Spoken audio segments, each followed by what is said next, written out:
కీర్తన మాటలు సొంతముగా పలికాను. ఆకాశ మండలమా చెవియొగ్గుము, నేను మాట్లాడుదును. ఇదంతా ఆహ్,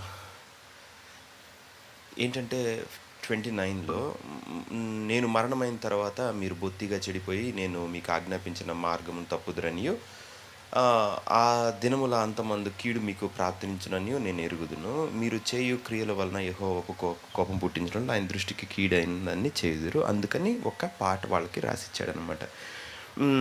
6 బుద్ధి లేని జనమా, అవివేక జనమా, ఇట్లా యెహోవాకు ప్రతీకారము చేయుదురా.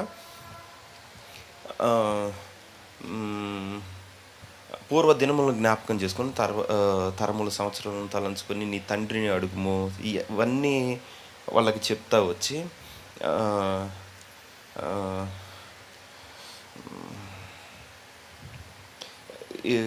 ఈ 9, 10, 11 ఈ పాట మొత్తం ఏంటంటే గొర్రె వాళ్ళని ఎంత బాగా చూసుకున్నాడు, పోషించను, తేనెతో ఇచ్చాడు, అన్నీ చేసి ఇప్పుడు 17 దగ్గరికి రండి, 17 దగ్గరికి.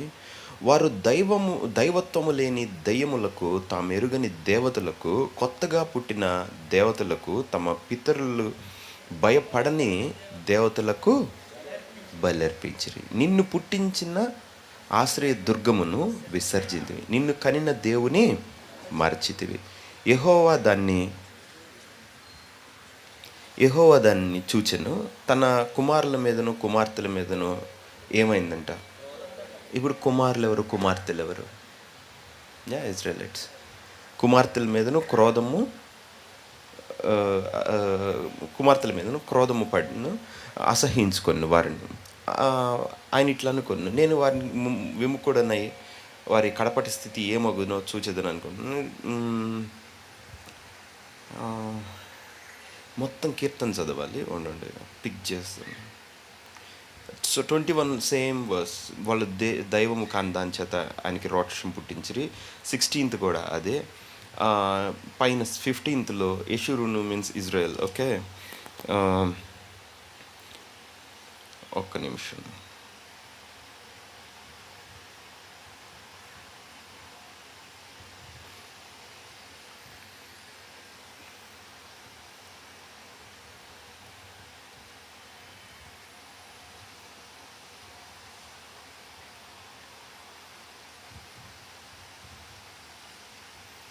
టచ్ పోయింది, ఇప్పుడు అది ఎతకాలి నేను అదనమాట.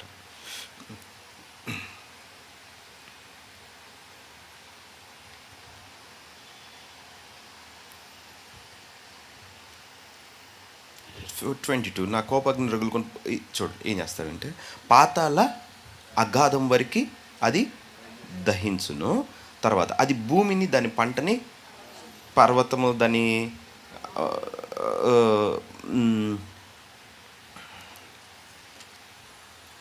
7 తీయండి. 8, మహోన్నతుడు జనములకు వారి స్వాస్థ్యములను ఏం చేశాడు, విభాగించినప్పుడు. యాక్చువల్గా అది 7 పోయి ఇక్కడ 8 అయింది. ఓకే, నరజాతులను ప్రత్యేకించినప్పుడు ఇజ్రాయేలీయుల లెక్కను బట్టి ప్రజలకు సరిహద్దులను నియమించను. యెహోవా జనమే ఆయన వంతు, యాకోబే ఆయన స్వాస్థ్య భాగము. అది అవసరం లేదు. ఇప్పుడు ఇక్కడ 7లో నుంచి వెళ్దాం. పూర్వ దినములను జ్ఞాపకం చేసుకున్నాము. ఒక్క నిమిషం. ఓకే, తరములు సంవత్సరములను తలంచుకున్నాము. నీ తండ్రిని అడుగుము, అది నీకు తెలుపును. నీ పెద్దలను అడుగుము, వారి స్వాస్థ్యం విభజించాడా? అసలు వీళ్ళ స్వాస్థ్యంలోకి వెళ్ళారా? లేదు. మరి ఎందుకు అలా రాశారు? Okay, it's prophecy. ఓకే, కాబట్టి మరి ఎందుకు అలా రాశాడు? జనములు వారి స్వాస్థ్యములు విభజించినప్పుడు, నరజాతులను ప్రత్యేకించినప్పుడు, ఓకే, ఇజ్రాయేలీయుల లెక్కను బట్టి ప్రజలకు సరిహద్దు నియమించను.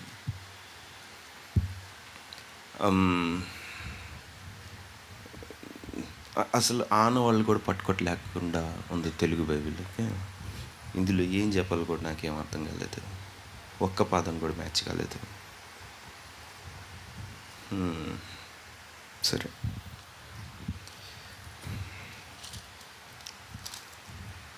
Ephesians chapter 6.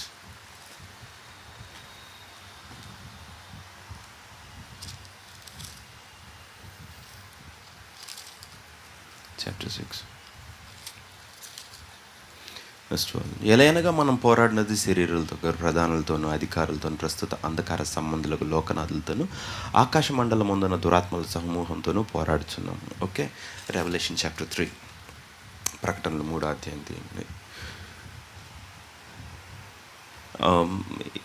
20. ఇదిగో నేను తలుపు నద్ద నుంచి తరచున ఎవడైనా నా స్వరం విని తలుపు తీసిన వాని ఎదుగు నేను వానితో కూడా భోజనం చేయదు. 21. నేను జయించి నా తండ్రితో కూడా ఆయన సింహాసనం అందు కూర్చుండున్న ప్రకారము జయించు వాని నాతో కూడా నా సింహాసనం అందు కూర్చుండా నిచ్చేదని. మళ్ళీ చూడండి. నేను జయించి నా తండ్రితో కూడా ఆయన సింహాసనమునందు, ఎవరి సింహాసనంలో? అది సొలొమోను యెహోవా సింహాసనం ముందు ఆసీనుడై అన్నాడు. సొలొమోను కూర్చుంది ఎక్కడ? వాళ్ళ నాన్న సింహాసనంలో కదా.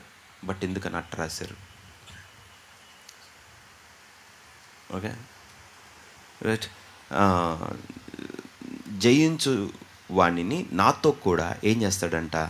నా సింహాసనమునందు కూర్చుండా నిచ్చెదను. పేతురు పత్రిక తీయండి. 1:3. పేతురు రాసిన పత్రిక, 1 పేతురు 3:22. ఆయన పరలోకమునకు వెళ్ళి దూతల మీదను, అధికారుల మీదను, శక్తుల మీదను అధికారము పొందినవాడే దేవుని కుడిపార్శ్వమున ఉన్నాడు. ప్రార్థన చేసుకుందాం. తండ్రి, నీ వాక్యం మా ప్రత్యక్షతలోకి నువ్వు తీసుకుని రమ్మని, దాని నిజ స్వరూపంలోకి, ట్రూత్లోకి మమ్మల్ని నడిపించమని, నీ విజ్డమ్లో, నీ నాలెడ్జ్లో ప్రతి ఒక్క వ్యక్తి తండ్రి వేరుపారి ఎదుగునట్లుగా నువ్వు అనుగ్రహించమని యేసుక్రీస్తు నామమున అడిగి వేడుకొంచున్నాను తండ్రి. ఆమేన్. కూర్చుందాం. అరే వర్షం పడమ్మా, నీదేం పోయింది అని అంటే అసలు పడనంటుంది ఇది. మరి ఇన్ని దారుణాలు చేస్తుంది. పడితే మహా ఈ నెలే కదా, ఏమంటారు? సో నేనేమనుకున్నానంటే, యాక్చువల్గా పోయిన వారం నేను గ్రేస్ స్టార్ట్ చేశాను కదా, అది కంటిన్యూ చేద్దాం. కానీ ఈ డిస్టర్బెన్స్ నాకు అలా వద్దు.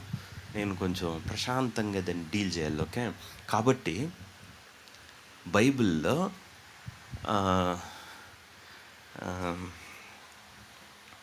అంటే ఎలా చెప్పాలి, చాలా రకాలు ఉంటుంది వాక్యం. ఓకే. డాక్ట్రిన్ ఉంటుంది. ఓకే. హెబ్రీయులకు రాసిన పత్రిక 6 చెప్పినట్టు. ఓకే. హస్త నిక్షేపణ, బాప్తిజం, మృతుల పునరుద్ధరణ, మారు మనస్సు, మూలోపదేశంలు అన్నాడు. ఓకే. అదొక పార్ట్. ఇంకో పార్ట్ ఉంటే ఆత్మ సంబంధమైన, ఇంకో పార్ట్ ఉంటే డీమనాలజీ, ఇంకో పార్ట్ ఉంటే పరిశుద్ధ ఆత్మది. ఓకే. ఇంకోటి ఉంటే రక్షణ. సో అలా సువార్త, డిఫరెంట్ కేటగిరీస్ ఉన్నాయి కదా. ఈ కేటగిరీ కొంచెం కష్టమైన కేటగిరీ. కాబట్టి నేను మరీ వియర్డ్గా వెళ్ళకూడదు, దాచిపెట్టకూడదు. ఓకే.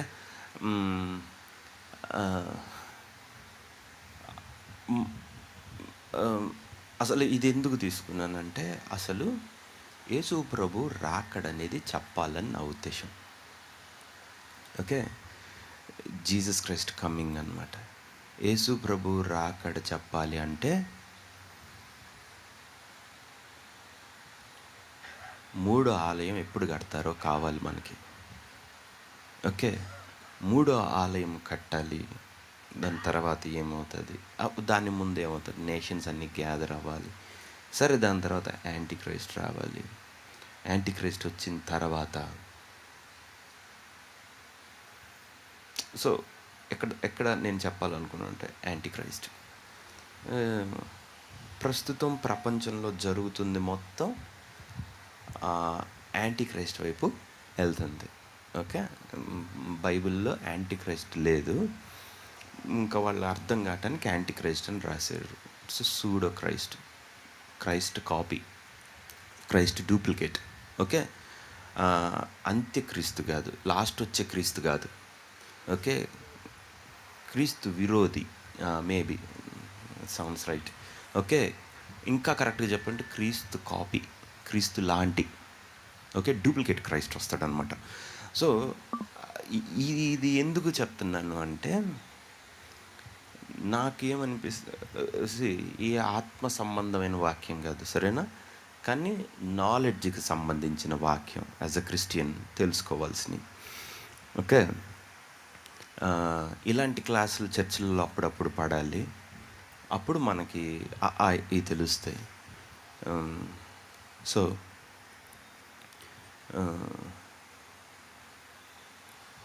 ఇప్పుడు ఏం జరుగుతుంది ప్రపంచంలో? ఇప్పుడు దేవుడు మనల్ని ఇంతసేపు ఎందుకు వదిలేశాడు, ఇంత ఫ్రీడమ్ ఎందుకు ఇచ్చాడు? ఎందుకంటే ఇంకా రక్షణ మీద దేవుడు ఫోకస్ పెట్టాడు. ఇంకా మారు మనసు పొందాల్సిన వాళ్ళు ఉన్నారు, రక్షింపబడాల్సిన వాళ్ళు ఉన్నారు, కాబట్టి ఇలా ఉన్నాం.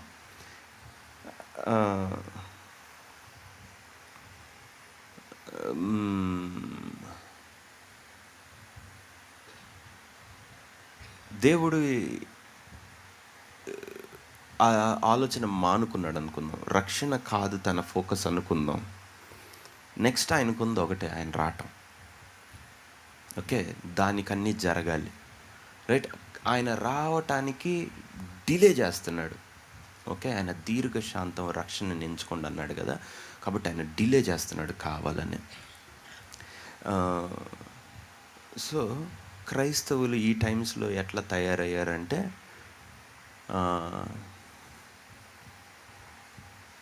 వన్స్ అపాన్ ఏ టైం నేను ఒకరిని అడిగాను, అప్పుడు ఈ ఆరాధన శుభవార్త ఛానల్ స్టార్ట్ అయింది, క్రిస్టియన్ ఛానల్స్. ఓకే, ప్రార్థన చేసుకున్నావా అని అడిగా, బైబిల్ చదివావా అని అడిగితే రోజు అరగంట అన్నాడు.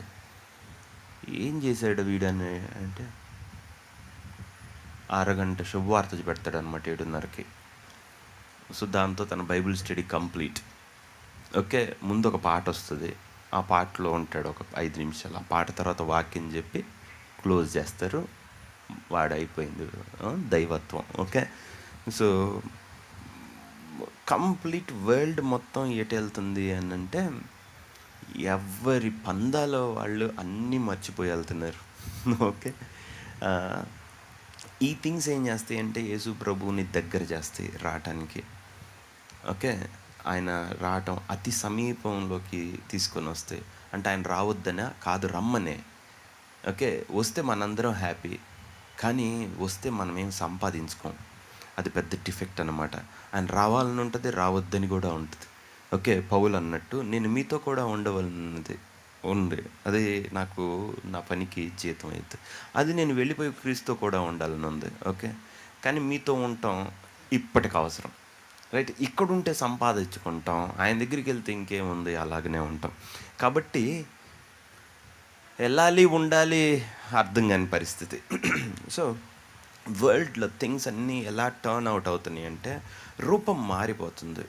ఓకే, నేను ఉద్యోగం చేసిన రోజుల్లో నాకు కంపెనీలో ఏం చెప్పారంటే, 2.5 సంవత్సరాలకు ఒకసారి ప్రపంచం మారుతుందని చెప్పారు. ఇప్పుడు ఇన్ఫర్మేషన్ టెక్నాలజీ ఉన్నప్పుడు. బట్ ట్రెండ్ అది మారిపోయింది. ఇంకొక 25 సంవత్సరాలు 30 సంవత్సరాలు ఏఐ వైపు వెళ్తుంది. ఈ ఏఐ సగం దూరంకి వెళ్ళే లోపే క్వాంటమ్ కంప్యూటింగ్కి వెళ్ళిపోద్ది. అంటే ఇంకొక 15 సంవత్సరాలు గట్టిగా అది అందుకునే లోపే అంతకన్నా దారుణమైన పరిస్థితుల్లోకి వెళ్ళిపోతారనమాట. అంటే ఆల్మోస్ట్ దేవుడిని రీచ్ అయ్యే అంత పవర్ఫుల్ అవుతాం. అంటే నేను అంటుంది అర్థమవుతుందా? అంటే దేవుడిని రీచ్ అయ్యాయంటే మీకు అర్థం కావటాను కానీ అది అసలు అయ్యే పని కాదు. కానీ నేనేమంటున్నానంటే, ఇప్పుడు విధానం వేరు, మొబైల్ ఇవన్నీ వేరు. ఇప్పుడు ఆర్టిఫిషియల్ ఇంటెలిజెన్స్ వచ్చిన తర్వాత అన్నీ రోబోట్సే చేసుకుంటాయి. ఓకే, ఇది వేరు. రేపు ఏమవుతుందంటే దీనికన్నా అది ఎంతో లేదు, ఇంకో 10 yearsలో ఇది జరుగుతుంది. అప్పుడు ఏమవుతుందంటే, ఇప్పుడు హాస్పిటల్ వెళ్ళాం అనుకోండి. హ్మ్. జస్ట్ స్కాన్ చేసుకుంటే నీ డిఎన్ఏలో మార్పులు కూడా ఇలా అయితే నువ్వు ఇలా అవుతావు, నీ పిల్లోడిని ఇలా పుట్టించవచ్చు అనేది కూడా తెలిసిపోతుంది అనమాట. అంటే ఏ సెటప్లో ఉంటే మనం ఏ విధమైన పిల్లోడిని కనొచ్చు, ఈ పాసిబిలిటీ ఈ రోజుకి, ఈ నిమిషానికి, ఈ క్షణంలో నానో సెకండ్కి. ఓకే, అంతగా కంప్యూటేషన్ పవర్ బిల్డ్ అవుతుంది క్వాంటమ్ లెవెల్ అంటే. అట్లా అన్నామంటే దానికి అన్ని స్టేట్స్ తెలిసి ఉంటాయి అన్నమాట. ఓకేనా? సో అంటే రెప్ప పాటు మనం అట్లా అన్నాం కదా, ఆ రెప్పలో ఉన్న బిలియన్ ట్రిలియన్ సెకండ్స్లో కూడా ఆ కంప్యూటర్ ఉండగలదు. అక్కడ ఏం జరుగుతుందో కూడా తెలుస్తుంది అన్నమాట. ఓకే, అంటే అంత డెప్త్ నాలెడ్జ్ ఉంటుంది. అంటే ఏంటని అర్థం, ఇక్కడ నేను ఇలా ఇలా టంగ్ అని కొడితే కంప్యూటర్ నాకన్నా ముందు వెళ్ళి అక్కడ ఈయన్ని వచ్చి ఇంకా రాలేదేందనుకోవటానికి దాని అసలు కంప్యూటింగ్ ఇది ఎలా ఉండదు. ఇలా అన్నది నాకన్నా అది 2,00,000 సార్లు నా దగ్గరికి వెళ్ళి ఉంటుంది, ఇంకా రాలేదేందని ఉంటుంది. మీకు అర్థమవుతుంది కదా? సో అంత లోతుగా జరుగుతాయి. ఓకే, అంటే ఏం చెప్తున్నాను, అంత్య దినముల్లో ఏమవుతుంది అన్నాడు, నాలెడ్జ్ మల్టిప్లై అవుతుంది అన్నాడు. కాబట్టి ఇవన్నీ థింగ్స్ ఏమవుతాయంటే ఇలా అయినప్పుడు, సరే ఒక చిన్న ఉదాహరణ చెప్తాను. ఇప్పుడు మన దేశాలన్నీ ఉన్నాయి కదా, ఇప్పుడు నేను ఢిల్లీలో ఉండేటప్పుడు ఒకసారి ఆగ్రా వైపు అటు వెళ్తే అక్కడ ఒక కోట ఉంది. ఆ కోటలో కొంతవరకే ప్రవేశం, రెడ్ ఫోర్ట్ అంటారా ఏమో నాకు తెలియదు, అసలు ఇప్పుడు గుర్తుకోవట్లేదు. దానిలోకి వెళ్ళిన తర్వాత కొంతవరకే ప్రవేశం, ఆ తర్వాతకి ప్రవేశం లేదు. ఎందుకంటే అక్కడ ఇండియన్ డిఫెన్స్ ఉంటుంది అన్నమాట. Okay, Indian army. సో ఇప్పుడు డిఫెన్స్కి లెటెస్సే సరే మీకు అర్థమయ్యే లెవెల్లో చెప్తా. ప్రైమ్ మినిస్టర్ రూమ్కి తాళంకి నెంబర్ ఉందనుకుందాం. ఆ నెంబర్ హెక్సాడెసిమల్ 16 డిజిట్ అనుకుందాం. అంటే మన బ్యాంక్ పాస్వర్డ్ అంత పవర్ఫుల్ అనుకుందాం. ఓకే, ఓకే, అంత హైలీ కాంప్లెక్స్. దాన్ని బ్రేక్ చేయాలంటే 128 సంవత్సరాలు పడుతుంది. ఓకే, ఓకే, ఎందుకంటే మన పాస్వర్డ్ 4 ఉంటే 0000 ఉంటే 0001 0002 అలా రాకుంటే వెళ్తే 9,999 పర్మిటేషన్సే ఉన్నాయి. అంటే 10,000 లోపు నీ పాస్వర్డ్ ఉంటుంది. నాకు 1 సెకండ్ కోటి కొడితే 10,000 సెకండ్లో నీ పాస్వర్డ్ తీయొచ్చు అనమాట. ఇప్పుడు మీకు ఏమన్నా అర్థం అవుతుంది కదా? ఒక సెకండ్కి ఒకటి బ్రూట్ ఫోర్స్ అప్లై చేసాం అనుకుందాం. 0001 పెట్టి 0001 నో అనింది, 2 నో, 3 నో, 2233కి టక్కని క్లిక్ అయింది, ఓపెన్ అయింది. ఇప్పుడు ప్రెసిడెంట్ వీళ్ళ లెవెల్కి ఎంత లాకింగ్ ఉంటుంది అని అంటే, ఇప్పుడుంది SSL సోషల్ సెక్యూరిటీ లేయర్ కాబట్టి, సెక్యూర్డ్ సాకెట్ లేయర్ కాబట్టి 128 బిట్ ఎన్క్రిప్షన్. అంటే ఒక 128 సంవత్సరాలు పట్టిద్ది. అప్పటికి మీ బ్యాంక్ కూడా 3 సార్లు పాస్వర్డ్ మార్చుకోమంటా ఉంటాడు. ఓకే, నెలకోసారు 2 నెలలకోసారు, రైట్, పెట్టింది మళ్ళీ పెట్టొద్దు అంటాడు. ఇప్పుడు క్వాంటమ్ కంప్యూటర్ అనేది వస్తే ఏమవుతుంది అని అంటే, ఎవడు ఫస్ట్ కనిపెడతాడు కానీ అన్ని దేశాల్లోకి ఫస్ట్ వాడు చొరబడతాడు. ఎందుకంటే పాస్వర్డ్ 128 కాదు, 128 నానో సెకండ్స్ కూడా పట్టదు దానికి. ఎందుకంటే దాని బిట్ రేట్, అది కంప్యూట్ చేసే పవర్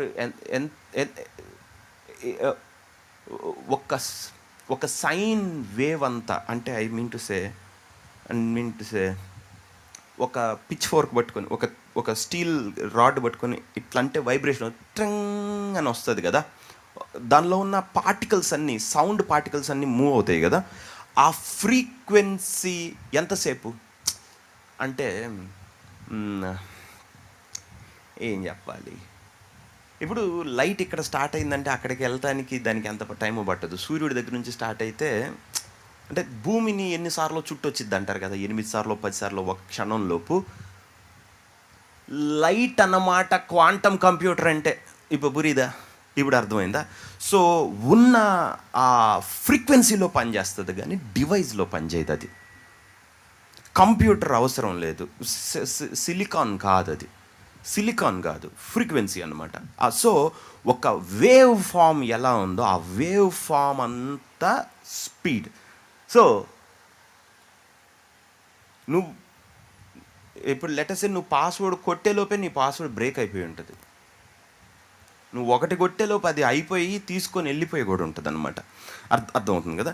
సో ఇంత ఏంటి ఇంత ఎందుకు జరుగుతుంది ఇప్పుడు ప్రపంచంలో ఏమైంది? ఈ ఆర్గనైజేషన్స్ మొత్తం ఇప్పుడు మీ ఆధార్ కార్డులు అన్ని లింకా, బ్యాంకుకి కూడా లింక్ చేయాలా, పాన్ కూడా లింక్ చేయాలా. ఏం జరుగుతుంది చెప్పండి. ఇప్పుడు దేశాలు లింకింగ్. ఓకే, అమెరికా దానికోసం ఎంతో ట్రై చేస్తుంది, చైనా కొట్టేసేలో మనం కొట్టేయాలని. ఓకే, రేస్లో ఉన్నారు. ఇప్పుడు చంద్రబాబు నాయుడు కూడా క్వాంటమ్ కంప్యూటింగ్ అమరావతిలో పెడతాను అంటున్నాడు కదా, అదే అక్కడ ఒక ముఖ్య ఎత్తుకొచ్చుకుంటాడు అనమాట. ఓకే, సో ఇంకా తయారు టైం పడుతుంది. సో ఏం జరుగుతుంది ఇప్పుడు? మనం అందరం ఉన్నాం, మన అందరి డేటా ఏమవుతుందంటే మీ ఫోను, మీరు డీమార్ట్కి వెళ్తే ఏమి కొన్నారు, ఎప్పుడు కొన్నారు, ఇలాంటి అన్నీ మ్యాప్ అయి ఉంటాయి. ఓకే, అర్థమవుతుంది కదా. ఇప్పుడు మీకు ఒక కంప్యూటర్ ఇచ్చాను అనుకుందాం, లేదా మీ ఫోన్ ఉంది, మీరు ఆన్ చేసి అమ్మయ్య ఎవడు చూడలేదు అన్ని డిలీట్ కొట్టి అన్నీ కొట్టారు అనుకుందాం. ఓకే, అబ్బా హైలీ సెక్యూర్ అనుకుందాం. ఇప్పుడు ఈ ఫోన్లో నువ్వు చేసింది ఎవరికి తెలియదని నువ్వు అనుకుంటావు.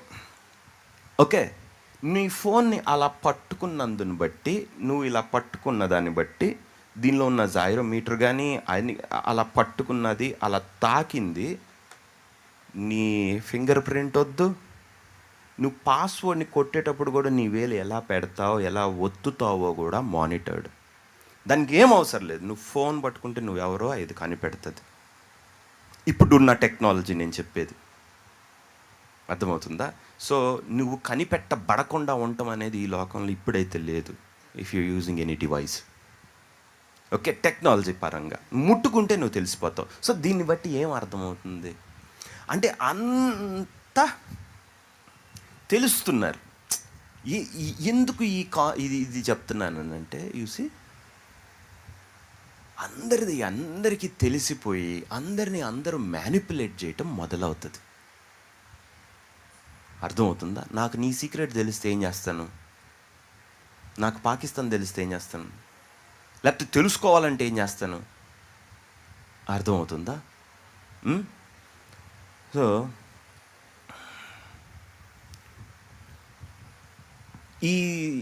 ఇదంతా జరిగి ఏమవుతుందంటే యుద్ధాలు. యేసు ప్రభువు చెప్పాడు కదా 24వ అధ్యాయంలో, మీరు యుద్ధముల గురించిన వార్తలు వింటారు, అది ఇది రైట్.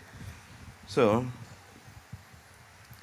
మెషినే అన్నీ లర్న్ చేసుకొని అన్నీ నేర్చుకొని, అర్థమవుతుందా? ఇప్పుడు వాడి దగ్గర అది లేదు, ఇప్పుడు పోయి ఆ బాంబు వేసామంటే పోద్ది అని మనకి ఇంటెలిజెన్సీ చెప్పేసిద్ది.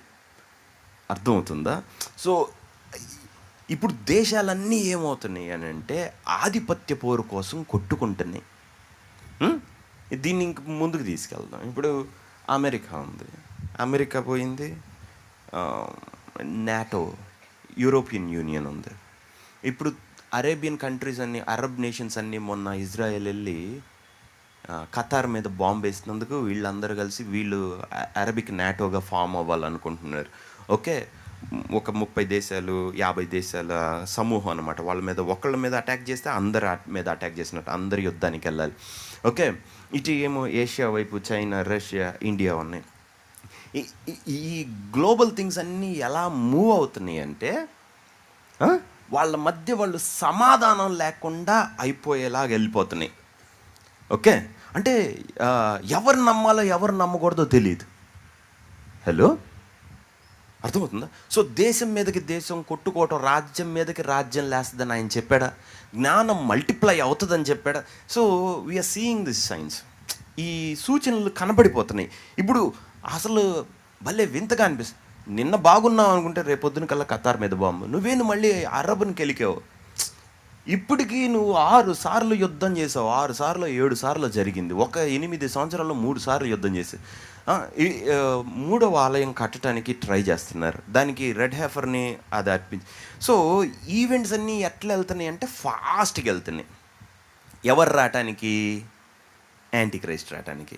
ఇదంతా నేను ఎందుకు చెప్పానంటే, వాడు రావటానికి మొత్తం ప్లాట్ఫాము పర్ఫెక్ట్గా పడుతుంది. మీరు బైబిల్లో 666 అది చూసి అది వాడు కొనటానికైనా అమ్మటానికైనా వీల్లేదు. అది ఇప్పుడు నా వల్ల కాదు. కానీ ఒకటి, అసలు మా ఇంట్లో జరిగేది నీకెలా తెలుసు? ఎట్టని తెలుసు. ఇప్పుడు అన్నీ అది అవుతుంది కదా. ఓకే, సో ప్రజలు ఏం చేస్తున్నారంటే నాలెడ్జ్లో పెరిగిపోయి అందరి ఇన్ఫర్మేషన్ అందరి దగ్గర ఉండి అందరినీ ఎలా కంట్రోల్ చేయాలి అనే దగ్గరికి వస్తుంది, ఇంకా కొట్టుకుంటున్నారు. సో యాంటీ క్రైస్ట్ అనేవాడు ఏం చేస్తాడు? ఇప్పుడు అమెరికా అనే ఒక దేశం it doesn't exist first of all. Okay, British పీపులే, యూకే, యూరోప్లో ఉన్న వ్యక్తులే ఏమైందంటే వాళ్ళు మనం ఈ దేశం కాదు, ఇంకా మనకు దేశం కావాలని చెప్పి కొంతమంది అటు వెళ్ళారనమాట. అమెరికా వెళ్ళి చిన్నగా వ్యాప్తి చెంది సేమ్ ఇండియాని ఎలా ఆక్యుపై చేసుకున్నారో అక్కడ ఉన్న రెడ్ ఇండియన్స్ని తరిమేసి చంపేసి వాళ్ళకి ఏదో ఆంక్షలు చేసి అమెరికాని అడ్డు చేసుకున్నారు. అమెరికా అనే ఒక కంట్రీ లేదు, రక్తం యూకేదే, రక్తము యూరోప్దే. సో వాళ్ళు ఎక్కడి నుంచో రాలా, ఇదే అది కూడా. అసలు అమెరికా ఎవరిదిరా అంటే రెడ్ ఇండియన్స్ని, కోయోళ్ళది. ఓకే, కాబట్టి ఇప్పుడు నేను అది ఎందుకు చెప్తున్నాను అంటే, ఆ జీవి ఉంది, దానికి 10 కొమ్ములను అన్నాడా? 7 తలలు 10 కొమ్ములు ఉన్న జీవి ఎవరది? ముందు బబులోన్ ఉంది, తర్వాత మాదియ పార్సీక్ ఉంది, తర్వాత గ్రేకు రాజు వచ్చాడు, దాని తర్వాత రోమా సామ్రాజ్యం వచ్చింది. ఆ రాజుల కాలంలో పరలోకమందున్న దేవుడు ఒక రాజ్యమును స్థాపించారు. ఏ రాజుల కాలంలో? రోమన్స్ ఉన్నప్పుడే యేసుక్రీస్తు వచ్చి రాజ్య స్థాపన చేశాడా? లేదా? ఓకే, అటు తర్వాత ఇంకొక మృగమును నేను చూచి తిని, అది వికారంగా ఉంది, అది ఎక్స్ప్లెయిన్ చేయడం భయానకంగా ఉందన్నాడు. ఓకే, ఆ 4వ జీవి అంత టెరిఫైయింగ్గా ఉందన్నాడు. దానికి 10 కొమ్ములను, 7 తలలు, దాని మీద ఒక స్త్రీ కూర్చొని ఉంది, ఇవన్నీ చెప్తా వచ్చాడు. సో యాంటీ క్రైస్ట్ అనేవాడు ఆ నేషన్ నుంచి. ఆ తర్వాత వచ్చిన నేషన్ ఏంది చెప్పండి? రోమా తర్వాత ఆల్మోస్ట్ ఆ యూరోపే. అందుకే చూడండి, భూమి పుట్టినప్పటి నుంచి, సరే భూమి పుట్టినప్పుడు వద్దు, అప్పుడు ఇజ్రాయెల్ తన్నుకుంటుంది. ఇప్పుడు వచ్చి చూస్తే ఒక 100-200 సంవత్సరాల నుంచి భూమి మొత్తం నాశనం చేసేది ఎవర్రా అంటే ఆ యూరోపియన్ కాంటినెంటే. పొట్టోడు వాడు కాముగూరుకోడు, నెపోలియన్ బొనపాటి అది కావాలంటాడు, హిట్లర్ ఆడు అసలు కాముగు. వీళ్ళంతా యుద్ధాలు. ఇప్పుడు ఏంటంటే మళ్ళీ యుద్ధానికి సన్నాహం గోయింగ్ టు స్టార్ట్. సో ఇంత ఉపోద్ఘాతం ఎందుకు చెప్పానంటే,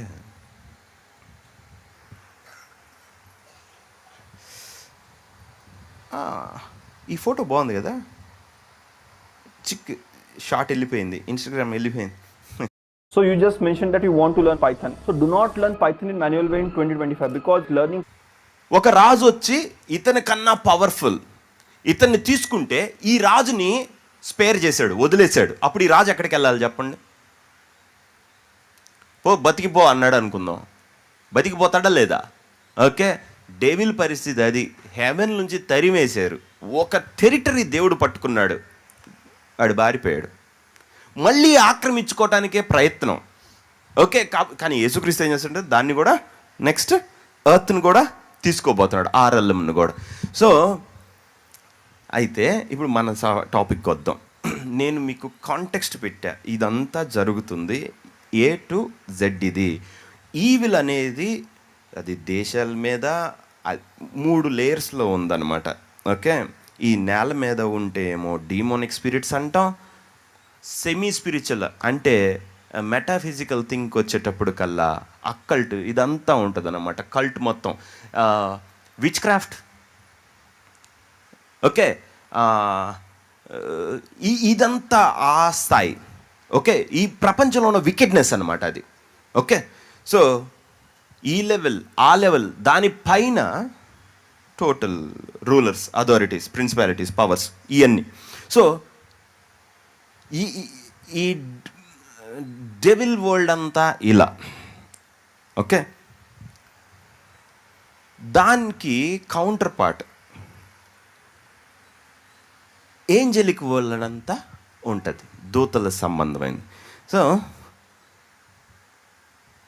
బైబిల్లో ఫస్ట్ నుంచి వరుసగా వెళ్తా వద్దాం, ఓకేనా?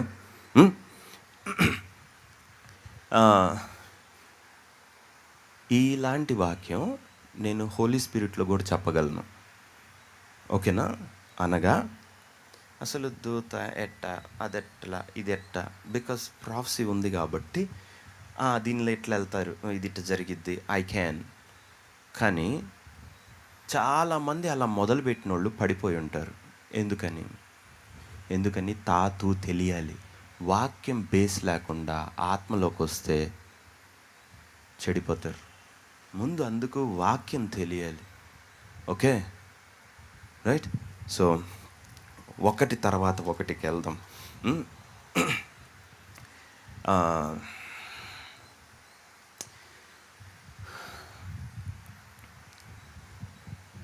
ఫస్ట్ మనకు అర్థం కావాల్సింది, రెండు ప్రపంచాలుగా తీసుకుందాం. ఒకటేమో demonic world, ఇంకొకటేమో the angelic world, ఓకేనా? అయితే క్రిస్టియన్స్గా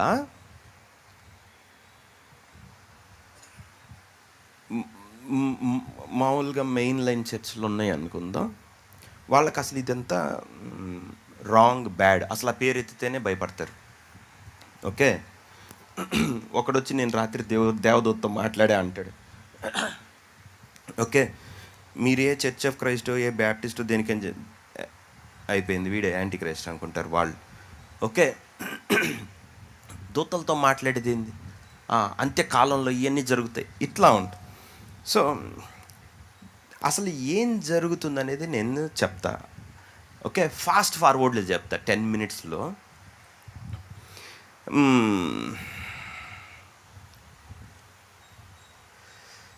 ఫస్ట్ స్ట్రక్చర్ అర్థం చేసుకుందాం, ఆ తర్వాత హౌ దే వర్క్ అనేది అర్థం చేసుకోవాలి, ఓకే? మొట్టమొదట స్ట్రక్చర్ నేను చెప్పాను కదా, దేవుడే పంచి ఇచ్చేటప్పుడు ఒక్కొక్క దాని మీద దేవుడు వాళ్ళని పెట్టడం చేశాడు. బట్ తర్వాత ఏంగా మారిందంటే అది ఈవిల్ రూల్గా మారింది. ఇప్పుడు ఫస్ట్ ఈ ఈవిల్ సైడ్ ఒక్క ముక్కలో అర్థం చేసుకుందాం తొందరగా. నెంబర్ 1 సాతాను, ఓకే? నెంబర్ 2 దురాత్మలు ఉన్నాయన్న. ఎవరు ఇల్లు దురాత్మలు అంటే మీరేమనుకుంటున్నారు? సాతాను అప్పుడు అంతటా పరలోకంలో నేను చూశాను, ఒక నక్షత్రం పడింది, సాతాను వాడితో ఉన్న హోస్ట్ మొత్తం 3వ భాగము అన్నాడా, 1/3 హెవెన్లో ఏమైంది, పడిపోయారు అన్నాడు కదా. సో మన ఒపీనియన్ ఏంటంటే సాతాను ఒక 3వ భాగము పడిపోయారు కాబట్టి, లేదా ఫాలెన్ ఏంజల్స్, ఓకే, పడ్డవాళ్ళు అందరూ డీమన్స్ అయ్యారని, అంతే కదా నమ్మకం చర్చిల మొత్తంలో. సో సాతాను ఉంటే ఆ తర్వాత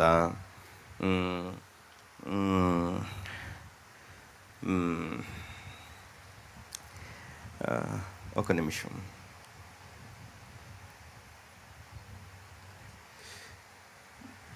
యోబు గ్రంథంలో ఒక దూత దేవుడితో మాట్లాడుతా నీవు యోబు సంగతి ఆలోచించావా అన్నాడు, ఓకే? ఆలోచించాను.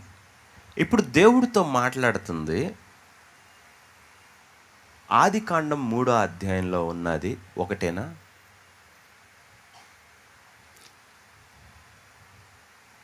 ఆదికాండం 3వ అధ్యాయంలో ఒక సర్పం వచ్చిందంట, ఓకే, అవ్వతో మాట్లాడింది. ఇప్పుడు మళ్ళీ మనం ప్రకటనలకు వెళ్తే ఆ ఆది మహాఘట సర్పము అన్నాడు, ఓకే? ఎప్పుడు సర్పంని చెప్పినా ఆది కాండం నుంచి ఎక్స్ప్లెయిన్ చేస్తుంది బైబిల్. ఎందుకని యోబులో అలా చేయలేదు? గుర్తుపెట్టుకోండి, 3 కైండ్స్ ఉన్నారు దూతల్లో. Satan itself and powers, అంటే ప్రధానులు, అధికారులు, ఇవన్నీ. రెండో లేయర్ ఉంటుంది, అవన్నీ డీమన్స్. మూడో లేయర్ ఉంది, ఆ లేయర్ అప్పుడప్పుడు చూస్తాం, ఎప్పుడు కనపడం. ఓకే, అది ఏంటంటే వాళ్ళని బంధించి ఉంచని అన్నాడు కదా. ఈ దేవదూతలు తమ ప్రధానత్వంను నిలుపుకున్నప్పుడు ఆయన వారిని కటిక చీకటి గల బిలములలో నిత్య పాశంతో వారిని బంధించి ఉంచని అన్నాడు. సో టైం వచ్చినప్పుడల్లా వాళ్ళు బయటకు వస్తుంటారు. ఓకే, అదే రెవల్యూషన్ చాప్టర్ 9. ఓకే, అపోలియోన్ వాళ్ళ మీద దూత అన్నాడు. ఓకే, పాతాళ లోక ద్వారములు దీని ఎదుట నిలవనేరు. సో అంతటా కొలిమిలో నుండి బయటికి వచ్చినప్పుడు తర్వాత ఏమన్నాడు, మళ్ళీ అదిగో అక్కడ యూఫ్రటీస్ నది వద్ద బంధింపబడి ఉన్న ఆ దూతలను విడువమన్నాడు. ఓకే, సో వాళ్ళందరూ ఎక్కడున్నారు? బంధింపబడి ఉన్న ఎవరు? దూతలు. సో ఇదంతా ఈవిల్ స్ట్రక్చర్. ఓకే, సాతాను ఈ స్ట్రక్చర్. సో సాతాను ఉంటాడు, పవర్స్ ఉంటాయి, ఇవన్నీ ఉన్నాయి. అవి కాకుండా బంధింపబడినవి ఉంటాయి, అవి కాకుండా డీమన్స్ ఉంటాయి. ఇప్పుడు ఈ ప్రపంచం నాకు ఇప్పుడు కాదు. ఓకే, ఇటు వద్దాం. అసలు ఎందుకు దేవుడు ఇలా పెట్టాడు? So let us go to old testament first. Okay, పాత నిబంధనకి కీర్తనలు 104. రాకేష్ మైక్ తీసుకోండి. 4.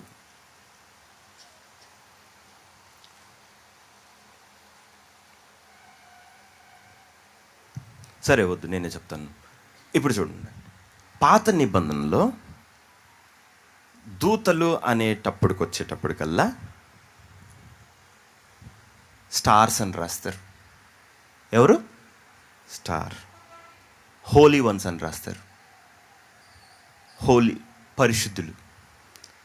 ఓకేనా? ఆ తర్వాత దానియేలు గ్రంథంకి వచ్చేటప్పటికల్లా వాచర్ని తెలుగులో ఏమంటాం? జాగరూకులు. ఓకే, ఆ జాగరూకుడైన అధిపతి అన్న. సో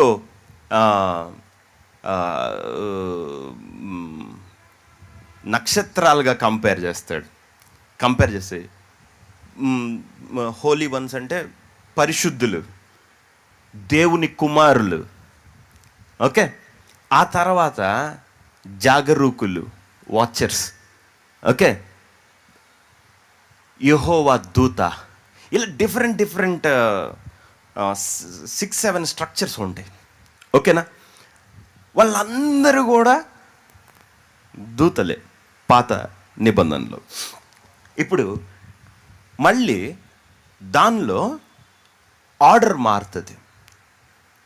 ఎలా అంటే వాళ్ళకు ఒక్కొక్క దగ్గర యెహోషువ దగ్గరికి వెళ్తే ఒకలా ఉంటే, జడ్జెస్లో ఇంకొకలాగా ఉంటే, నక్షత్రములు సిసరత పోరాడిని అని అన్నాడు.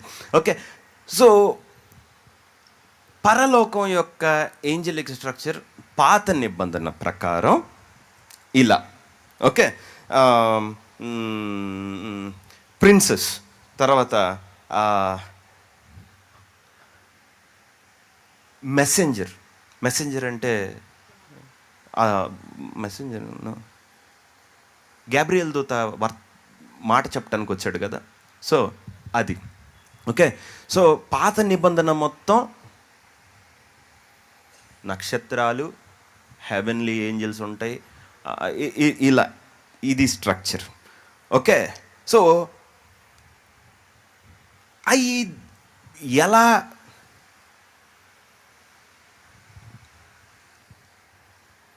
అక్కడ కీబోర్డిస్ట్, వర్షిప్ లీడ్ చేసేవాళ్ళు. ఓకే, ఒక్కొక్కరికి ఒక్కొక్క పేరుంది. జస్ట్ పేరు మాట్లాడుకున్నాం. ఇప్పుడు వాటి విధానం చూడండి. కీర్తనలు 148.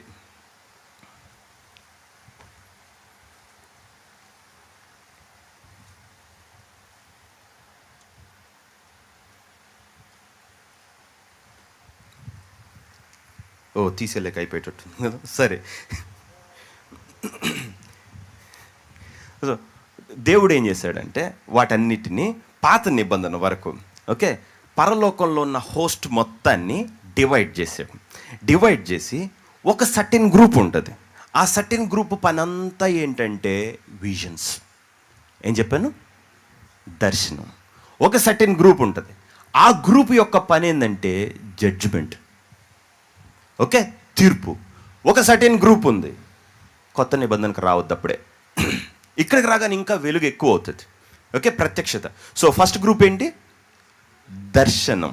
రెండో గ్రూప్కి వచ్చేటప్పటికల్లా తీర్పు. ఇంకో గ్రూప్కి వస్తే హోస్ట్, ఏంజలిక్ హోస్ట్, అంటే సైన్యములకు అధిపతి, అదనమాట. ఓకే, సో అంటే దేవుని డిక్రీ, దేవుని శాసనం ఉందనుకుందాం, దాని కూలదోయి అంటే చేసే పని. సో దానికి అది, ఓకే, ఇదంతా పాత నిబంధనే. ఇంకొకటి ఉంది, అదేంటంటే పరలోకంలో కోర్టు, ఓకే. ఇంకొకటి ఉంది, అదేంటంటే పరలోకంలో ఆరాధన, వర్షిప్. సో ఇవన్నీ డివిజన్స్ అన్నమాట, ఓకే. ఈ విజన్ అనేది ఒక కేటగిరీ, జడ్జిమెంట్ ఇంకో కేటగిరీ, యుద్ధం చేసేది ఒక కేటగిరీ, కూర్చొని డెసిషన్స్ చేసేది ఇంకో కేటగిరీ, ఇంకొక లెవెల్కి వెళ్తే వర్షిప్ ఇంకొక కేటగిరీ. అర్థమవుతుంది కదా? ఇలా కేటగిరీస్ ఉన్నాయి, అర్థమవుతుంది. సో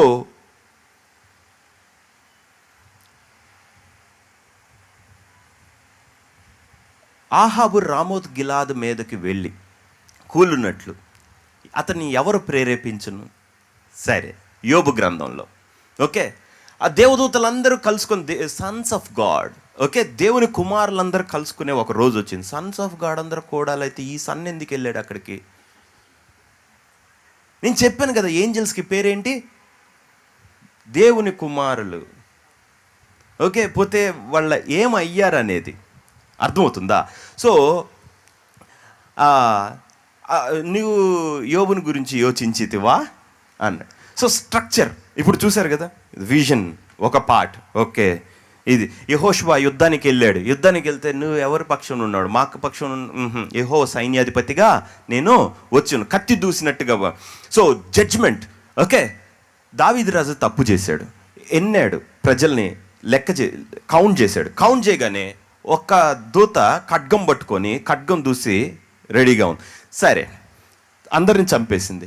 సేమ్ వే ఇజ్రాయేలీని బయటికి తీసుకొని వచ్చేటప్పుడు ఐగుప్తు నుంచి వచ్చింది ఎవరు? దూత.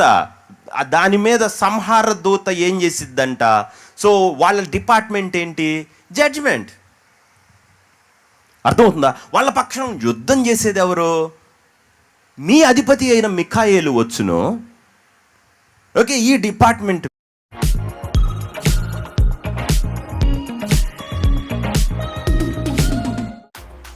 क्या आप भी स्टॉक मार्केट में इन्वेस्ट करना चाहते हैं पर कंफ्यूज हैं कि कौन सा ऐप चूज करें?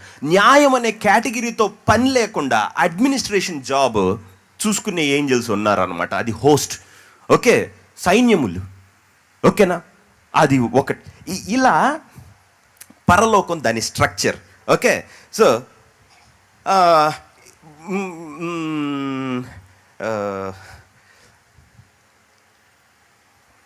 ఆ మాత్రం చాలు, నాకు టైం లేదు, ఓకే.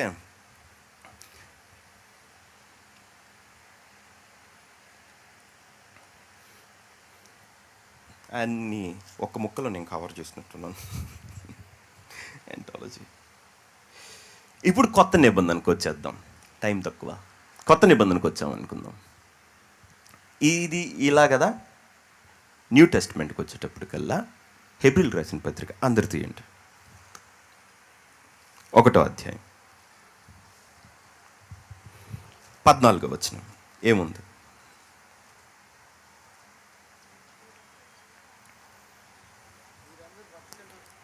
మైక్. వీరందరూ రక్షణ అను స్వాస్థ్యమును పొందబో వారికి పరిచయం చేయు ఆత్మలు కారా? అంతేనా? ఓకే. సో ఇప్పుడు దూతలు ఏమయ్యారు? పరిచారకులు. Ministering spirits. హలో, అర్థమవుతుంది కదా? సో వన్స్ అపాన్ ఏ టైం వాళ్ళ చేత ఒక విధంగా నడిపింపబడితే, ఇప్పుడు వచ్చేటప్పుడు కల్లా అందరికీ నన్ను ఫస్ట్ ఫ్రేమ్ వర్క్ రెడీ చేయనియండి. ఆ ఫ్రేమ్ వర్క్ లోపల ఏది ఎందుకు జరుగుతుందో తర్వాత చెప్తాను. ఇప్పుడు దూతలు ఏంటంట? పరిచారకులు కారా? ఇప్పుడు హెబ్రీయులకు రాసిన పత్రిక 2వ అధ్యాయం తీయండి.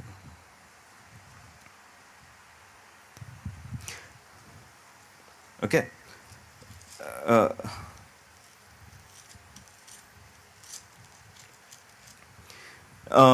5. ఆయన రాబో లోకమును ఎవరికి లోపరచలేదు? దేవదూతలకు లోపరచలేదు. అంటే ఇప్పుడు లోకం ఎవరిదో ఉంది?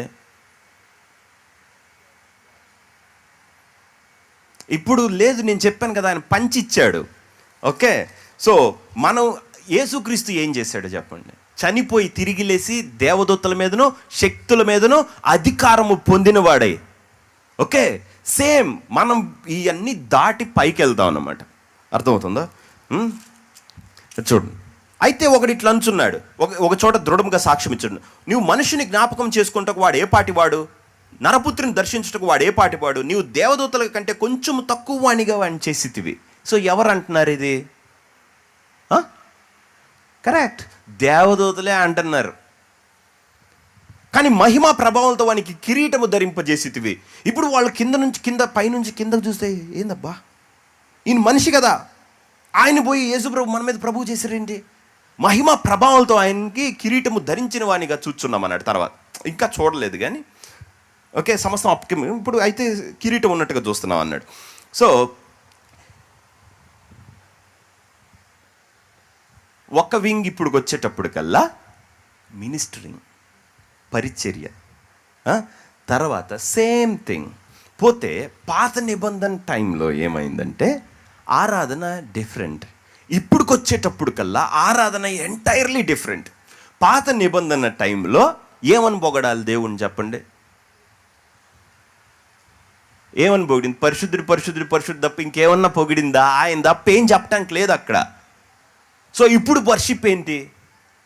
గొర్రెపిల్ల, జ్ఞానమును శక్తియు బలమును నీవు మా కొరకు మనుషులను కొని వారు భూలోకమందు ఏలుదురని కొత్త పాట పాడుతున్నారు.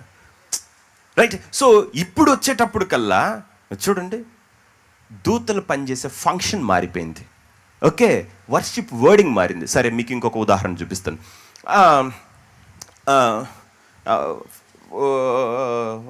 ఫిలిప్పుని దూత ఎదుర్కొని నపుంసకుని పోయి కలువు. ఓకే, అప్పుడు పేతురు, నేనుగా నువ్వు పోయి చెప్పొచ్చుగా, మోషతో మాట్లాడు వాళ్ళతో వెళ్తూ. అది ఇప్పుడు చొల్ల ముడియాదు. ఓకే, రక్షణకి నాకు లేదు అధికారం, మీరు నాకన్నా పైన. అర్థమవుతుందా?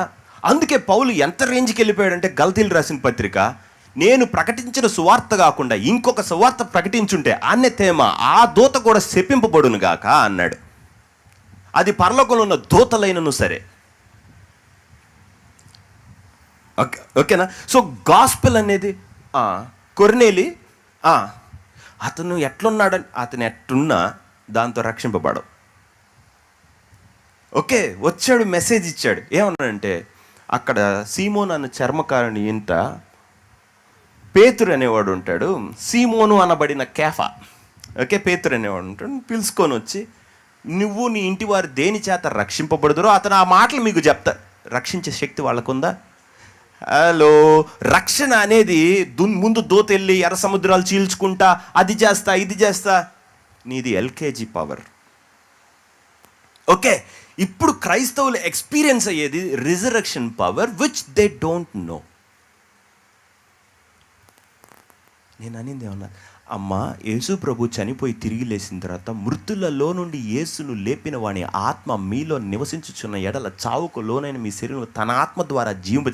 సో జీసస్ క్రైస్ట్ లేచినప్పుడు ఆయన మరణంలో సంయుక్తులమైతే, ఆయన పునరుద్ధానమందు సంయుక్తులమై మీరు తిరిగి లేచిన వారు, ఆయన మిమ్మల్ని కూడా తిరిగి లేపి తన కుడి పార్శ్వను కూర్చుండ పెట్టుకొని ఉన్నాడు. మీ జీవము క్రీస్తుతో కూడా దేవుని యందు దాచబడి.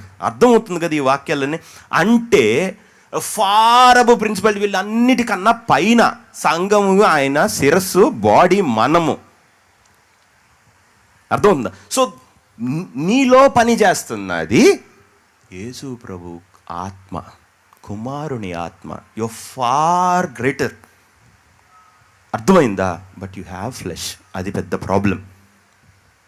ఓకే, అధికారం అయితే నీకు అక్కడ రాశాడు దేవుడు, కుర్చీ అయితే ఆయనతో వేసాడు. ఒక్క కుర్చీ ఒక్కడికి వేయలే, నీకు కుర్చీ రిటర్న్ దేర్. అర్థమవుతుందా? అర్థమైంది కదా? సో మన ప్రభా ఒక దూత పంపించు ప్రభా ఓటికి. ఎందుకు? వాళ్ళు ఆల్రెడీ పరిచర్య చేస్తారు కదా. నేను నా దూతకి చెప్పాను, నువ్వు అటెళ్ళి అదేంది సరే మస్త్ అందరికనా మస్త్ అందరికి మిరియాల పాలెంలోకి వెళ్ళమని నేను అంత అత్తొద్దు. అనవసరమైన ఆత్మీయత అది. ఎవడి పని వాడు చేసుకుంటాడు. ఓవర్ యాక్షన్ అనమాట. నాకు చాలా దైవికమని, నీకు అసలు బైబిల్ తెలియదని దాని అర్థం. ఓకే, సో సరే అయిపోయింది టైం.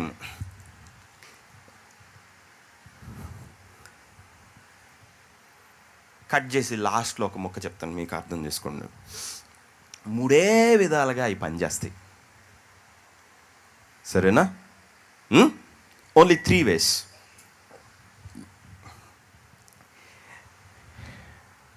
ఒక దారి ఏంటంటే వర్షిప్. ఓకే, రెండవ దారి ఉంది, అది ప్రార్థన.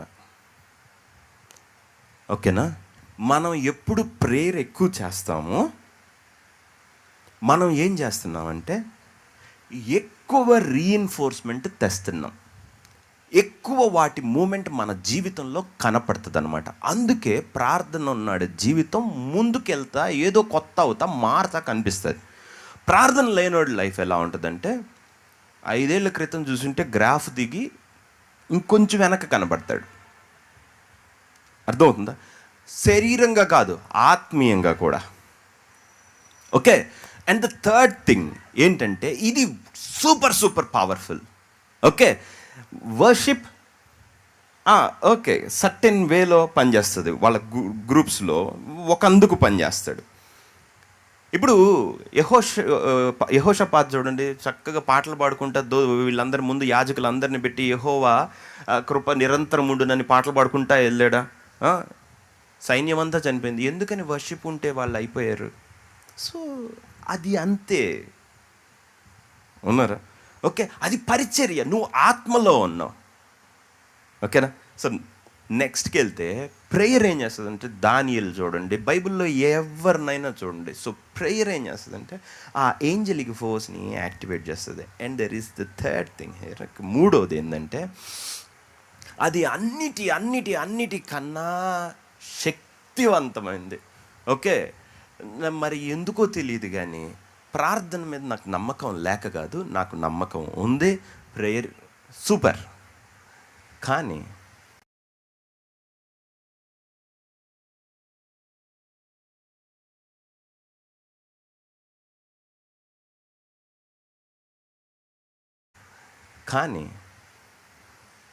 ట్విస్ట్ ఏంటంటే ప్రేయర్ నన్ను దేవుణ్ణి చేయదు. అదొక్కటి డిఫెక్ట్ నాకు. వాక్యం యేసుక్రీస్తుని చేస్తుంది. అదేందో అదన్నమాట. ప్రార్థనలో నేను బతికుండొచ్చు, స్టిల్ స్మైల్స్, బట్ వాక్యంలో స్మైల్స్ లేడు. వాక్యంలో క్రీస్తే ఉన్నాడు. That's a fascinating thing. So వాక్యము అన్నిటికన్నా పెద్ద పరిచర్య. నేను అంటుంది మీకు అర్థమైంది? సరే, నేను మీకు కాంటెక్స్ట్లో పెడతా. ఇప్పుడు మీరు ఉన్నారు, ఒక కర్స్ దేనిలోనో ఒక దానిలో మీరు ప్రార్థన చేస్తున్నారు, అవ్వదు. ఎందుకు ప్రార్థనలో అవ్వట్లేదు అని అంటే నువ్వు ఇంకా బ్రతికున్నావు కాబట్టి. అర్థమవుతుందా? బట్ ఆయన వాక్యాన్ని నెరవేర్చు ఆత్మలు కారా అన్నాడా లేదా? దూతలెవరు? ఆయన వాక్యమును నెరవేర్చు. నువ్వు వాక్యం అంటేనే యువర్ ఆపరేటింగ్ సర్టెన్ ఏంజల్. వాక్యం అంటేనే దాన్ని ముట్టుకున్నావు. ఏమన్నా మనోళ్ళు వాక్యం తీసి పక్కన పెట్టి మాత్రం ప్రార్థనలు టెంకాయ కొడతారు. దానివల్ల ఏమొచ్చుద్ది? Christian has to grow. నువ్వు ఎదిగితేనే నీకు ఇంకొక లెవెల్లో పరిచర్య జరిగేది. సో వాక్యం ఏం చేస్తుందంటే, ఒక కర్స్ ఉంది, ఆ కర్స్ ఆయన పొందిన దెబ్బల చేత స్వస్థత. Okay, and the anointing breaks the yoke అన్నాడు యెషయాలో 10, బట్ తెలుగులో ఉండదు అది. సరేనా? ఎప్పుడైతే ఆ వాక్యం మనం అయ్యామో, ఓకే, మనం ప్రార్థన చేస్తాం కదా, చర్చెస్లో ప్రార్థన చేయటం నేర్పిస్తారు. అసలు ప్రార్థన చెయ్యటం నేర్పించాల్సినంత అవసరం లేదు. దాని usage 25% in Christianity. Okay, in your spiritual life నేర్చుకోవాల్సింది నువ్వు బాగేందంటే వాక్యం చేయటం. How shall I do the word? వాక్యం ఎట్ట చెయ్యాలి? ఇప్పుడు మీరున్నారు, తన్ను తాను తగ్గించుకున్నవాడు హెచ్చింపబడును, తన్ను తాను తగ్గించు. You work on that. అవవా? అవుతావు. ఇప్పుడు ప్రార్థన చేయి, ప్రభు నాకు తగ్గింపు నాయన, ప్రభు నేను తగ్గించుకుంటాను నాయన, తగ్గిపోయాను నాయన, కానీ తగ్గింది ఉందా? You cannot. అది పెద్ద తేడా వాక్యానికి ప్రార్థనకి. సో మనం వాక్యమే పట్టుకున్నావు అనుకుందాం, నువ్వు ఇంకేమీ లేదు, దేవుణ్ణి అవుట్ రైట్గా చేస్తున్నావు అంతే. దేవుణ్ణి తయారు చేస్తున్నాం, ఇంకొక యేసు ప్రభు తయారవుతున్నాడు. అందుకే దేవుడు ఏమన్నాడంటే, ఎవరికి వాక్యం వచ్చిందో వారు దైవములని ఈ ధర్మశాస్త్రంలో రాయబడి ఉండలేదా? ఎవరు ప్రార్థన చేస్తారో వారు దైవములు అన్నాడా? ఎవరు వర్షిప్ చేస్తారో వాడు ఎందుకని వాక్యం వస్తే దైవం అన్నాడు? ఓకే, ఒక కర్స్ని మనం తీయగలిగాం అనుకుందాం, ఆ వాక్యం నువ్వు అయిపోయావు. ఇప్పుడు నీ పైనోడికి ఆ కర్స్ ఉండొచ్చు, మీ తాతకో ముత్తాతకో, తర్వాత నీ దగ్గరకు వచ్చిన తర్వాత నా కుటుంబంలో నేనే ఈ కర్స్ని బ్రేక్ చేసాను. మా ఇంట్లో ఒకడికి ఉద్యోగం ఉండదు, లేకపోతే పుట్టిన పిల్లలు చచ్చిపోతారు, లేకపోతే పెళ్ళి కాదు, లేకపోతే ఒకళ్ళు విధవరాళ్ళు అయి ఉంటారు, ఇంకోటి ఇది అయి ఉంటుంది, అది అయి ఉంటుంది. ఇట్లాంటి థింగ్స్ ఎన్నో ఉంటాయి. Why can't I stop? నేనెందుకు ఆపలేను? నువ్వెందుకు ఆపలేవు అంటే నీ దగ్గర ఆ వాక్యం లేదు. ప్రార్థన మాత్రం పుష్కలంగా ఉంది, ఉపవాసాలు ఉన్నాయి, డజంట్ వర్క్. మీకు అర్థమవుతుందా? ఇప్పుడు తాళం ఉంది, పిన్నీస్ ఉంది. పిన్నీస్తో మీరు 100% గ్యారంటీయా? తాళంతో గ్యారంటీయా? అదేదో మ్యాగ్నెటిక్ లాకో ఏదో పెడితే నీ పిన్నీస్ కూడా పోయి అతుక్కుంటుంది, కుదరదు కదా. కానీ వాక్యం ఏం చేస్తుంది? అది మన జీవితాన్ని అందులో పెట్టాడు. సో ఎప్పుడైతే మనం వాక్యం చేస్తున్నామో,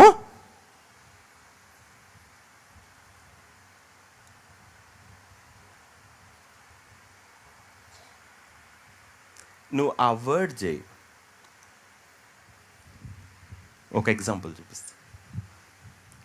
70 సంవత్సరాలు పూర్తయింది, 70 years పూర్తయింది. మళ్ళీ చెప్తా, 70 years ప్రభు 70 వచ్చేసాడు. నీకు ఆ వాక్యం తెలిస్తే అందులో ఉన్న వాళ్ళు వస్తారు. అర్థమైందా? How to approach. వచ్చాయి. నేనేం చేశానంటే, దేవుడిని అప్పుడే నేర్చుకుంటున్నాను. ఎయిర్పోర్ట్కి వెళ్తున్నాను అనమాట. ఎయిర్పోర్ట్కి వెళ్తా నేనేం చేశాను, వచ్చే డ్రైవర్ నువ్వు కాదు, నేను నేర్చుకోబోతున్నాను, రేపు సేవకి వెళ్ళాలి నేను, ఓకే, కాబట్టి నా కాళ్ళ మీద నేను దేవుళ్ళు నిలబడాలని చెప్పి జీతాలు దానం చేసి వచ్చి నుంచున్నా. 5 rupees వేసి బ్రోవా ఇచ్చావంటే నేను ఎయిర్పోర్ట్కి వెళ్ళిపోతా. బస్ స్టాండ్లో పొద్దు నుంచి మధ్యాహ్నం దాకా నుంచున్నా. 1:30 తర్వాత ఎవడు రారని నాకు అర్థమైపోయింది. కొట్టు కట్టేసుకో ఇంకా నువ్వు ఇంటికి వెళ్ళిపోయి. ఏందబ్బా పని చేయలేదు, అయ్యో హట్. ఇంకా మా అక్కని అడిగాను, ఒక 5 రూపాయలు ఉంటే, ఏందిరా ఆత్మీయం కదా చెప్పలేదు. 5 రూపాయలు ఇవ్వలేదు నువ్వు, 10 ఇచ్చింది. అటు 5 పోయి అటు 5 రా. బస్ ఎక్కితే శంషాబాద్ ఎయిర్పోర్ట్ మధ్యదారిలో బస్ వెళ్తుంది. ప్రభువా నిన్న నాకు 5 రూపాయలు ఇలా, ఈరోజు మాత్రం దోత చూపించాల్సిందే. వాడు వచ్చే కళ్ళు తెరుస్తున్నా, సరేనా ఆడు ఉండాలి, ఓకే. చూశాను అనుకో, తరించిపోతా, నా జన్మ ధన్యం అయిపోద్ది. ఎదిగిపోయినట్టు నాకు అనిపిస్తుంది. రెడీ 1 2 అటన్నా కండక్టర్ తప్ప ఎవడలేడు. అబ్బా ఎట్ట ఇదిరా, మీకు అర్థమవుతుందా? ఇలాంటి జిమ్నాస్టిక్స్ దయచేసి ఎవరు పెట్టుకోబాకండి, ఓకే?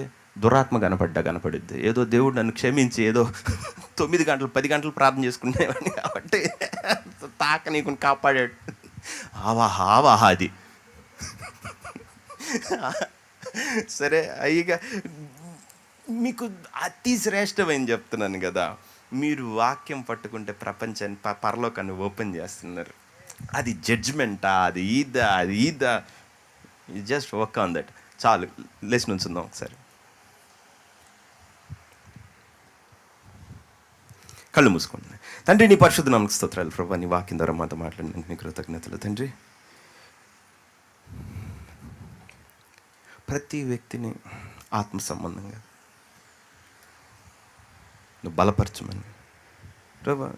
దినములు చెడ్డవే కాబట్టి రీడీమ్ టైం అన్నా, మీ సమయాన్ని విమోచించాలన్నా, అంటే ఈ లోకం విషయంలో కాదు, ఇంకో దానిలో కాదు, నీలో బ్రతకాలి కనుక తండ్రి నీకు దగ్గరగా వాళ్ళు నడిపించుకోమని తండ్రి. వాళ్ళ ఆ ఆసక్తి, ఆకాంక్ష నువ్వు బిల్డ్ చేయమని.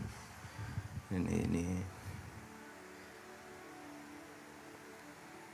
సాతాను తన రాజ్యాన్ని విస్తరిస్తూ వెళ్తున్నాడు కనుక క్రైస్తవులంగా మేము నీ రాజ్యం, పరలోక రాజ్యం అక్కడ ఇక్కడ లేదు, మీలో ఉందన్నావు. నువ్వు మాలో ఉన్నావు. మాలో ఉన్నవాడు లోకంలో ఉన్నవాడి కన్నా గొప్పవాడు. అంటే నీ సత్యం అనే దానికి సంఘం అనేది పిల్లర్. నీ వాక్యం చెప్పినట్టు ఇక్కడ ఉన్న వాళ్ళే, ప్రతి సంఘంలో ఉన్న వ్యక్తులే భూమి మీద నీ రాజ్యం. నువ్వు మా మీద పెట్టుకున్న నమ్మకం ఈ వరల్డ్లో ఉన్న the highest and the greatest super power then any other thing. అది రాజులు కాదు, అధికారులు కాదు, ఎవరు కాదు, మేమే. నీ వాక్యం ద్వారా పునరుద్ధాన బలం మాలో నుండే వస్తుంది కనుక తండ్రి, ఆ శక్తిని ట్యాప్ చేయటానికి వాళ్ళ ప్రార్థన, వాళ్ళ వర్షిప్, వాళ్ళ వాక్యం అంటే దానిలో వేరు పారి స్థిరపరచబడినట్లు అంతరంగ పురుషునిలో అంటే ఆ శక్తి, ఆ స్ట్రెంగ్త్, ఆ అండర్స్టాండింగ్, ఆ రెవల్యూషన్ వాళ్ళకి ఇవ్వమని, మరి వాళ్ళ ప్రతి పోరాటం గెలవటానికి సహాయం చేయమని, వాళ్ళ విక్టరీలోకి నడిపించమని, తద్వారా నీ రాజ్యాన్ని విస్తరించమని యేసుక్రీస్తు నామం అడిగి వేడుకొంచున్నాను తండ్రి. ఆమేన్.